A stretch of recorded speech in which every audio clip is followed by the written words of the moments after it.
জনাব ডক্টর খন্দকার মোশাররফ হোসেন, ইতিমধ্যে আপনারা বক্তব্য শুনেছেন বিএনপির কেন্দ্রীয় কমিটির সদস্য, বাঞ্ছারামপুরের অন্যতম রাজনৈতিক নেতা অ্যাডভোকেট রফিক শিকদার, বক্তব্য শুনেছেন প্রকৌশলী শফিকুর রহমান, সাবেক ব্যাংকার সিরাজুল ইসলাম এবং বাঞ্ছারামপুর কল্যাণ সমিতির বর্তমান শ্রদ্ধেয় সভাপতি, সাবেক ইউজিসি কর্মকর্তা জনাব মোহাম্মদ মোফাক্কের। আরও অনেকেই বক্তব্য রেখেছেন, আরও অনেকে রাখতে পারতেন।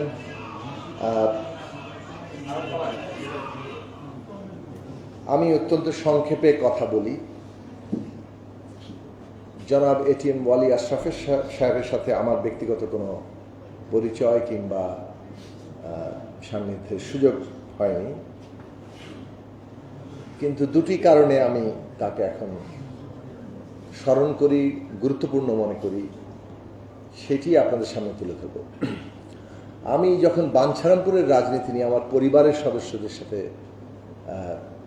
আমার কথা না হোক তারা যখন নিজেরা আলোচনা করতেন, তখন এটিএম ওয়ালি আশরাফ সাহেবের নাম আসত এবং ওয়ালি আশরাফ সাহেবের নাম আসলেই দুটি কথা শোনা যেত। উনি একজন ভালো মানুষ এবং উনি একজন খুব বিশিষ্ট সাংবাদিক ছিলেন, বিবিসিতে কাজ করতেন, জনমত নামে একটি ইংল্যান্ড থেকে পত্রিকা বের করতেন। এই কথাগুলো আমরা অত্যন্ত ছোটবেলায় বলতে পারেন যে আমাদের আত্মীয় স্বজনের মুখ থেকে শুনেছি। তো গুরুত্বপূর্ণ এই জায়গায় যে আমাদের সাধারণ মানুষের মধ্যে, আমার পরিবার সেই অর্থে রাজনৈতিক পরিবার নয়, তবে আমার একমাত্র আপন মামা, তিনি 1986 সালে নির্বাচনে প্রতিদ্বন্দ্বিতা করেছিলেন, তার নাম, তিনি মৃত্যুবরণ করেছেন, মরহুম অ্যাডভোকেট আব্দুল কাদির হুমায়ুন। তো তার কাছ থেকে এবং তার বন্ধু পরিজন এবং পরিবারের অন্যান্য সদস্যদের কাছ থেকে ওয়ালি আশরাফ সাহেব সম্পর্কে এই কথাগুলো শুনতাম। তো সেটা একটা গুরুত্বপূর্ণ ব্যাপার, কেননা সাধারণ মানুষের মধ্যে যারা ঠিক তার সাথে যুক্ত নন, কোনো বৈষয়িক লেনদেনের সম্পর্ক নেই, তারা যখন তার সম্পর্কে ভালো কথা বলেন, তার মানে হচ্ছে সেই ব্যক্তি নিজের পরিমণ্ডল ছাপিয়ে তার কাজ, তার ছাপ ফেলে রেখে যেতে পারছেন এবং তিনি যে একজন ভালো মানুষ সেটার সাক্ষ্য দিচ্ছেন তার পরিচিতির বাইরের মানুষেরা। তো সেই কারণে ওয়ালি আশরাফ সাহেব সম্পর্কে একটা শ্রদ্ধাপূর্ণ জায়গা, অবস্থান ছিল। কিন্তু পরবর্তীকালে আমার রাজনৈতিক বোঝাপড়ার জায়গা থেকে ওয়ালি আশরাফ সাহেবের গুরুত্ব আমরা অন্যভাবে উপলব্ধি করি, সেটা অনেকটা জাতীয় রাজনীতির জায়গা থেকে। সেটা লম্বা আলোচনা হতে পারে, কিন্তু আমি লম্বা আলোচনা করব না। বাংলাদেশের রাজনীতিতে খেয়াল করে দেখবেন 47 সাল এবং 71 সালকে অনেক সময় একটা বিপরীত আকারে ধরা হয়, যেন 47 সালে যা হয়েছিল সেটা ভুল হয়েছিল এবং 71 সালে এসে সেটা কারেকশন করা হয়েছিল। এভাবে ইতিহাসের বয়ানটা তৈরি করা হয়। ব্যক্তিগতভাবে বলেন, আমাদের দলের জায়গা থেকে বলেন, আমরা ইতিহাসের এই বয়ানটার সাথে একমত নই। আমরা মনে করি যে 47 সালেও এই পূর্ব বাংলার মানুষ তার নিজের মুক্তির সংগ্রাম করেছিল এবং যেভাবেই হোক পাকিস্তানের আন্দোলনের কাঠামোর মধ্যে সেই মুক্তির আকাঙ্ক্ষাটা ধারণ, মানে যাকে বলে যে কন্টেইন করা, সেটা যেভাবেই হোক সেটা পাকিস্তান আন্দোলনের কাঠামোর মধ্যেই তারা দেখতে পেয়েছিলেন, যার ফলে এই দেশের অনেকগুলো আন্দোলন, তার মধ্যে এমনকি তেভাগার সংগ্রামও আছে, সেই সব কিছু গিয়ে পাকিস্তান আন্দোলনে যুক্ত হয়ে পড়েছে। পূর্ব পাকিস্তান কিংবা পরবর্তীকালে যেটা পূর্ব পাকিস্তান ঘোষিত, পূর্ব বাংলার মানুষ পাকিস্তানের স্বপ্ন দেখেছিলেন এই দিক থেকে, যেন পাকিস্তান হবে ন্যায়ের প্রতীক, পাকিস্তানে সত্য কায়েম হবে এবং তার মুক্তি আসবে। এই যে তার আকাঙ্ক্ষা, সেই আকাঙ্ক্ষাটা কিন্তু ভুল ছিল না কিংবা মানে মিথ্যে ছিল না। এই আকাঙ্ক্ষা জেনুইন ছিল। এই আকাঙ্ক্ষার ভিত্তিতে মানুষ লড়াইটা করেছে। এই আকাঙ্ক্ষার একটা পেছনের জায়গা ছিল যে ভারত রাষ্ট্রের কাঠামোর মধ্যে মুসলিম জনগোষ্ঠী মুসলিম পরিচয় নিয়ে তার মুক্তি কিংবা তার স্বার্থ রক্ষার নিশ্চয়তা দেখতে পাচ্ছিলেন। এটা সাধারণভাবে ধরে নেওয়া হয় যে কংগ্রেস ভারতের রাজনীতির ক্ষেত্রে বোধহয় একটা অসাম্প্রদায়িক জায়গা রাখছিল, মুসলিম লীগ বোধহয় সাম্প্রদায়িক পাকিস্তানের অবস্থান নিয়েছিল। এই ইতিহাসের বয়ানটাও সঠিক নয়, বরং কংগ্রেস যে ভারতের কাঠামো আমাদের সামনে হাজির করছিল, সেই কাঠামোর মধ্যে ভারতবর্ষের মুসলিম জনগোষ্ঠী তার উল্লেখযোগ্য অংশ তাদের নিজেদের স্বার্থ রক্ষার কোনো নিশ্চয়তা দেখেনি, যার ফলে তারা আলাদা অবস্থান নিয়েছে।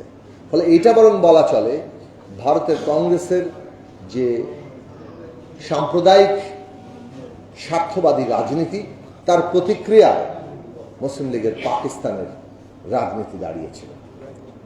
এবং এই দুইয়ের যদি সাম্প্রদায়িকতার দোষে কাউকে দুষ্ট করতে হয়, তাহলে দুইকেই করতে হবে, এবং সেটার প্রধান জায়গায় ভারতের কংগ্রেসের সাম্প্রদায়িক রাজনীতি থাকবে। মুসলিম লীগের যদি সাম্প্রদায়িক রাজনীতি অভিযোগ করতে হয়, তাহলে সেটা ছিল প্রতিক্রিয়া। পূর্ব বাংলার মানুষ কিন্তু পাকিস্তানের মধ্যে নিজের স্বার্থ জায়গাটা বাস্তবায়িত হবে বলে দেখেছিলেন, যার ফলে এইখানকার মানুষের সংগ্রাম পাকিস্তানের প্রতিষ্ঠায় একটা নিয়ামক ভূমিকা পালন করেছে, কি ভোটে কি বাস্তব সংগ্রামে। এবং ওই স্বপ্নটাও দাঁড়িয়েছিল যে পাকিস্তান একটা সত্য এবং ন্যায় প্রতিষ্ঠার দেশ হবে। কিন্তু দুঃখজনকভাবে সত্য যে মানুষের সংগ্রাম ব্যাহত হয়, এটা ইতিহাসে প্রায় পরিলক্ষিত হয়। ঠিক একইভাবে 47 সালেও সেটা ঘটেছিল। 48 সাল থেকেই এটা দেখা গেছে যে পূর্ব বাংলার মানুষ তার অধিকার পাচ্ছে না, পূর্ব বাংলার মানুষ তার স্বপ্ন ব্যাহত হতে দেখছে, এবং সেই পাকিস্তান খুব দ্রুততার সাথেই পশ্চিম পাকিস্তানের বিশেষভাবে পাঞ্জাবিদের যারা ধনিক শ্রেণী তাদের নিয়ন্ত্রিত একটি রাষ্ট্রে পরিণত হচ্ছে, এবং পূর্ব বাংলার মানুষের অধিকার খর্ব করছে। পূর্ব বাংলার মানুষ নতুন করে সংগ্রাম শুরু করবে। এখন একই মুসলিম কাঠামোর মধ্যে আবার জাতিবাদী সংগ্রাম শুরু করবে। বাঙালি হিসাবে তার সংগ্রামের যে যাত্রা, সেই যাত্রায় পাকিস্তান রাষ্ট্রকে কিন্তু প্রতিদিন চ্যালেঞ্জ করতে হয়েছে। কিন্তু সেই সংগ্রামের দুটি ধারা পরিষ্কারভাবে সামনে এসছে। একটা হচ্ছে ভারতের নিয়ন্ত্রণ মুক্ত স্বাধীন বাংলাদেশের রাজনীতি, যদিও সেটা তখন অত্যন্ত সুপ্ত অবস্থায়, কিন্তু ধীরে ধীরে বিকশিত হচ্ছিল। অন্যদিকে পূর্ব বাংলার স্বায়ত্তশাসন এবং স্বাধীনতার আন্দোলন, কিন্তু যেটা ভারতের নিয়ন্ত্রণের মধ্যে চলে গেছে। আওয়ামী লীগ বলেন, ন্যাপ বলেন, সমস্ত ক্ষেত্রেই এই দুটি ধারা রাজনীতির ক্ষেত্রে গুরুত্বপূর্ণ হিসেবে বিরাজমান ছিল। কোনটা শক্তিশালী হয়েছে আপনারা বিচার করবেন। কিন্তু এই ব্যাপারে নিশ্চিত এটিএম ওয়ালি আশরাফ সাহেব, তিনি যার সাথে তখন রাজনৈতিকভাবে গভীরভাবে যুক্ত ছিলেন, ব্রাহ্মণবাড়িয়ার আরেকজন কৃতি রাজনীতিবিদ অলি আহাদ সাহেব, তারা দুজনই এই ধারার জায়গা ছিলেন। স্বাধীনতার সংগ্রাম আমাদের করতে হবে, কিন্তু সেটা ভারতের নিয়ন্ত্রণে থাকলে চলবে না।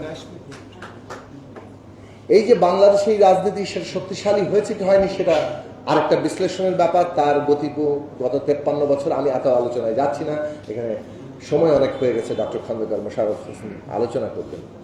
আমি শুধু এইটুকু বলতে চাইছি যে আমরা যখন একজন রাজনৈতিক ব্যক্তিকে স্মরণ করি, তখন আসলে তিনি যে রাজনীতির উত্তরাধিকার সৃষ্টি করছেন, তার অনুভবে, অস্তিত্বে এবং তার চিন্তায়, তার কাজের মধ্যে দিয়ে তার সাথে যোগাযোগ স্থাপন করাটা জরুরি।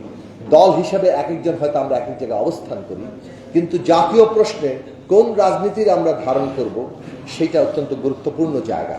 এবং সেই ক্ষেত্রে এটিএম ওয়ালি আশরাফ আমাদের মতো উত্তর প্রজন্মের মানুষ, যারা তার সাথে ব্যক্তিগতভাবে হয়তো পরিচিত হননি, কিন্তু তাদের কাছে একটা যোগাযোগ অনুভব করি যখন আমরা দেখি যে এই দেশে স্বাধীনতার সার্বভৌমত্বকে নিজের পায়ে দাঁড় করিয়ে আত্মমর্যাদার দেশ কল্পনা আগেও মানুষ করেছেন, এবং তারাই আমাদের সত্যিকার পূর্বে শুধু যাদের চেতনা, যাদের ধারাকে আমরা এখনো ধারণ করি। সো বাংলাদেশে এইটাই আমরা বলবো যে আমাদের দেশে ইতিহাসে এমন মানুষেরা ছিলেন যারা এমনকি ওই পুরো 50-60-এর দশকে স্বাধীনতার যে সংগ্রাম ধীরে ধীরে বিকশিত হচ্ছে, স্বায়ত্ত শাসন থেকে স্বাধীনতার সংগ্রাম, সেইখানে ভারতের নিয়ন্ত্রণ মুক্ত হয়ে আমাদের একটি স্বাধীন সার্বভৌম দেশ হিসেবে বাংলাদেশকে তারা কল্পনা করেছিলেন। এবং সেই রাজনীতি আজকেও বাংলাদেশকে নতুনভাবে দিশা দিচ্ছে যে আমাদের দেশের সার্বভৌমত্ব রক্ষার ক্ষেত্রে আমরা কোনো আকারে ছাড় দেব না। ফলে 1971 সালে যারা শহীদ হয়েছেন কিংবা যারা যুদ্ধে এইভাবে অংশ নিয়েছেন, কেউ দেশে থেকে কেউ বিদেশে থেকে, যেমন ওয়ালি আশরাফ সাহেব লন্ডনে থেকে মুক্তিযুদ্ধ সংগঠিত করেছেন, সেই সংগ্রামের ধারা আজ পর্যন্ত বহমান আছে। 53 বছরে 71 সালের যে অঙ্গীকার ছিল সেটাও অর্জিত হয়। অনেক ক্ষেত্রে আমরা বিপরীত পথে হেঁটেছি। 71 সালের অঙ্গীকার ছিল সাম্য, মানবিক মর্যাদা, সামাজিক ন্যায় বিচার প্রতিষ্ঠা করা হবে এই দেশের প্রতিটি নাগরিকের জন্য, সে যে ধর্মের হোক, সে যে জাতির হোক, নারী হোক, পুরুষ হোক, যে রাজনৈতিক বিশ্বাসের হোক কিংবা যে জীবন চর্চার হোক, রাষ্ট্র তাকে নাগরিক হিসাবে দেখবে। আপনি তার সাথে একমত হন আর দ্বিমত পোষণ করেন, সেটা আলাদা প্রশ্ন। রাষ্ট্র ওই প্রশ্নে কারোর সাথে বৈষম্য করবে না। আজকে 53 বছর ধরে আমাদের ছাত্র, শ্রমিক, তরুণরা, আমাদের নতুন প্রজন্ম বুকের রক্ত দিয়ে আবার বাংলাদেশের দিশা ঠিক করেছে। এই দেশ বৈষম্যহীন বাংলাদেশ হবে। আমরা এইখানে সিনিয়র নেতৃত্ব আছেন, দীর্ঘদিনের অভিজ্ঞ নেতৃত্ব আছেন, যারা এই দেশের সবচেয়ে বড় দলের নেতৃত্ব দিচ্ছেন।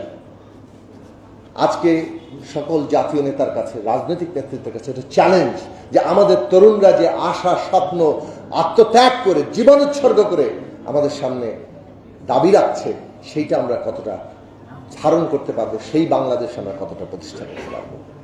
বাংলাদেশের সামনে একটা নতুন মোড়, আমাদের ইতিহাসের যাত্রা একটা নতুন মোড় হাজির হয়েছে।